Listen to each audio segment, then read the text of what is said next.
la question D, trouver la vitesse finale de la pierre B ou la quille B. Donc ici, donc on a toutes les données. Donc ici, selon X, on a trouvé la quantité de mouvement qui est égale à ça.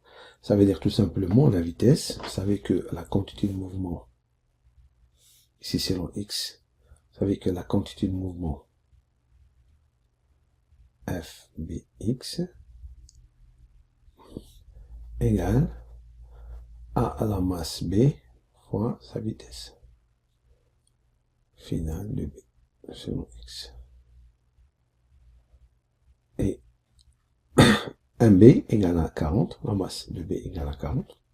Ça veut dire tout simplement, on a la vitesse de la finale de BX égale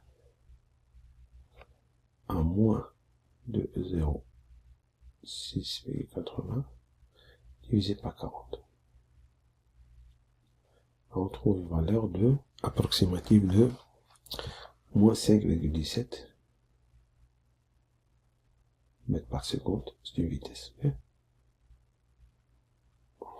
Donc elle est dirigée vers l'ouest. Concernant la quantité de mouvement de la masse B selon Y, on sait qu'égale la masse B fois la vitesse finale de B selon Y. Donc la vitesse ici, B selon Y, va être égale à la quantité de mouvement divisée par la masse. Et la masse c'est 40, donc on va avoir la quantité de mouvement qui est 36,45 selon Y, divisé par la masse qui est 40. Et on va trouver une valeur de Y qui égale 0,91 mètres par seconde. Très bien. Une fois qu'on a trouvé les deux vitesses selon X selon Y, là on peut trouver la résultante, la vitesse exacte. Alors, maintenant qu'on a trouvé la vitesse selon X, la vitesse selon Y, on peut représenter ça et trouver la vitesse de B, finale de B. Donc la vitesse selon X, elle est comme ça. Elle est vers la gauche, d'accord, vers l'ouest. Donc c'est moins 5,17. Et on a une vitesse de Y qui est positive vers le haut, comme ça, qui est de 0,91 mètres par seconde, bien sûr. Donc la résultante ici, on peut représenter la résultante avec différentes couleurs qui est comme ça. Donc il faut trouver ça. Bien sûr, si c'est un triangle de Pythagore, donc c'est un triangle droit. Donc ici, on a le rouge ici, ce n'est rien que l'hypoténuse. Donc on peut dire que l'hypoténuse, la vitesse ici, ce qu'on cherche, vitesse finale B,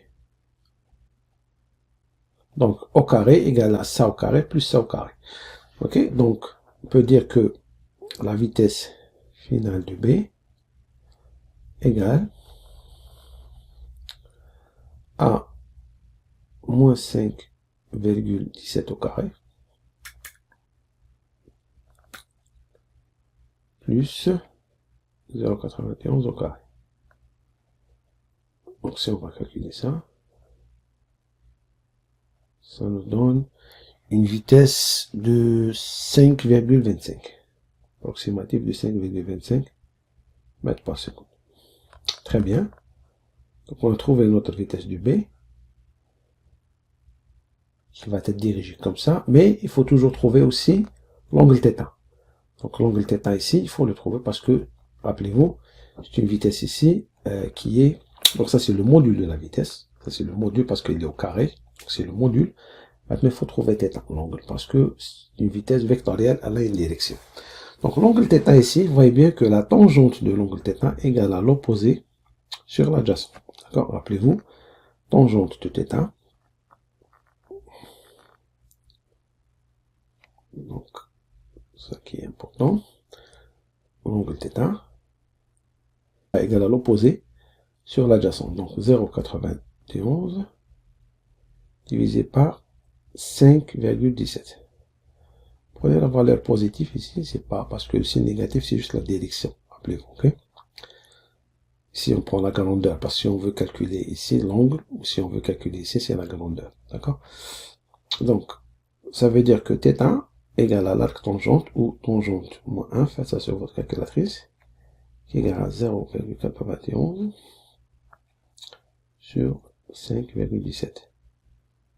Faites ce calcul, vous trouvez que θ égale à peu près un angle de 9,06 degrés, à peu près.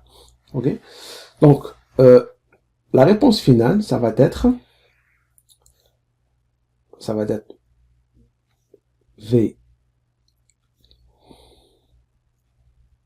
B, finale de B, on va l'écrire comme ça, 5,25. Maintenant, cet angle-là, vous voyez bien qu'il part d'ici, il va monter vers le haut. Okay? Il part d'ici, ici c'est l'ouest, il va monter comme ça, hop, vers le nord. Okay? Côté vers le nord. Okay?